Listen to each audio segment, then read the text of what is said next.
100 కోట్ల remuneration demand చేస్తున్న Kollywood director Atlee. So present అయితే ఆయన చేసిన సినిమాలు ఏ రేంజ్లో హిట్ అయ్యాయో, ఏ రేంజ్లో కలెక్షన్ల వర్షం కురిపించాయో అందరికీ తెలిసిందే. ఇటు కోలీవుడ్ కానీ, టాలీవుడ్ కానీ, బాలీవుడ్లో కూడా ఆయనతోని సినిమా చేయడానికి చాలామంది కూడా వెయిట్ చేస్తున్నారు. అయితే ఈ క్రమంలోనే ఇప్పుడు మనం హీరోల పరంగా చూసుకుంటే రెమ్యునరేషన్ మన అందరూ కూడా చాలామంది, ఇప్పుడు అల్లు అర్జున్ కానీ, ప్రభాస్ కానీ 100 నుంచి 200, మొన్న పుష్ప 2కి అయితే ఇక్కడ అల్లు అర్జున్ 300 కోట్ల రెమ్యునరేషన్ తీసుకున్నారని కూడా మనందరూ కూడా తెలిసిందే.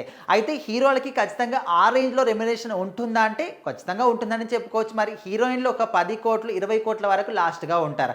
మరి వాళ్ళతో పాటు ఈ కథనంతటినీ కూడా క్రియేట్ చేసి రాసి ఈ సినిమా మొత్తాన్ని కూడా తెరకెక్కించే బాధ్యత మొత్తం కూడా వాళ్ళ భుజాల మీద వేసుకొని కంప్లీట్ సినిమా అయిపోయేంత వరకు కూడా వాళ్ళు ఎంతో టెన్షన్ పడుతూ ఉంటారు. ప్రతి ఒక్క సీన్ కూడా పర్ఫెక్ట్గా వచ్చిందా లేదా, ప్రతి ఒక్క సెకండ్ కూడా పర్ఫెక్ట్గా ఉండాలని ప్రతి ఒక్క డైరెక్టర్ కూడా కోరుకుంటూ ఉంటారు. సో అలాంటి వాళ్ళకు మరి ఎంత రెమ్యునరేషన్ తీసుకోవాలంటే హీరోల కన్నా తక్కువగానే తీసుకుంటూ ఉంటారు.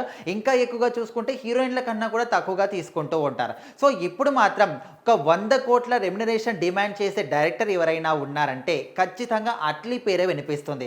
సో ప్రజెంట్ అయితే అల్లు అర్జున్తో ఒక సినిమా చేయబోతున్నాడని, అదేవిధంగా ఇంకా ఇద్దరు హీరోలతోని మల్టీ స్టార్ సినిమా కూడా చేయబోతున్నాడని కొన్ని వార్తలు అయితే వినిపిస్తున్నాయి. అయితే ఈ విధంగా చూసుకుంటే మరి ఆయనతోని ఎవరైనా ప్రొడ్యూసర్ కానీ, హీరో కానీ సినిమా చేయాలనుకుంటే 100 కోట్ల రెమ్యునరేషన్ అడుగుతున్నాడు. మరి ఇక మీదటైనా ఇప్పుడంటే ఓకే చేస్తున్నారు అంతా, ఎవరైనా మంచి స్టార్డమ్ ఉండి మంచి సినిమా హిట్ అయిన వాళ్ళు వెళ్తే వాళ్ళంటే ఇస్తారు. మరి కొత్త వాళ్ళకి ఎవరైనా ఛాన్స్ కావాలనుకుంటే వాళ్ళు 100 కోట్లు ఇవ్వగలుగుతారా? మరి ఈయనతోని సినిమాలు చేయాలంటే ఇంకా ముందు ముందు కష్టతరంగా మారుతుందేమని కూడా కొంతమంది అనుకుంటున్నారు. సో మొత్తానికైతే ప్రజెంట్ ఈ 2 సినిమాలలో అల్లు అర్జున్ సినిమా ఒకటి, ఇంకొకటి ఇద్దరు హీరోలతోని మల్టీ స్టారర్ సినిమా. మరి ఈ 2 సినిమాల్లో ఏ సినిమాకి 100 కోట్ల రెమ్యునరేషన్ డిమాండ్ చేస్తున్నాడు? ఆల్మోస్ట్ అందరూ కూడా అల్లు అర్జున్తో చేయబోయే సినిమాకి అనుకుంటున్నారు. ఎందుకంటే పుష్ప 2తోని ప్రపంచవ్యాప్తంగా మంచి స్టార్డమ్ సంపాదించుకొని అతి తక్కువ సమయంలోని ఎక్కువ కలెక్షన్లు సంపాదించుకున్న సినిమా పుష్ప 2.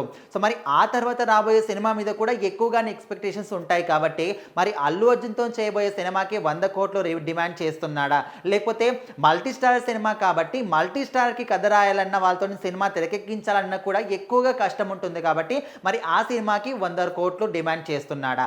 ఏదేమైనప్పటికీ ఈ రెండిట్లో ఏ సినిమాకైనా 100 కోట్లు అడిగినప్పటికీ కూడా అక్కడ హీరోకి, అదేవిధంగా హీరో పక్కన పెడితే ముఖ్యంగా ప్రొడ్యూసర్కి ఓకేనా?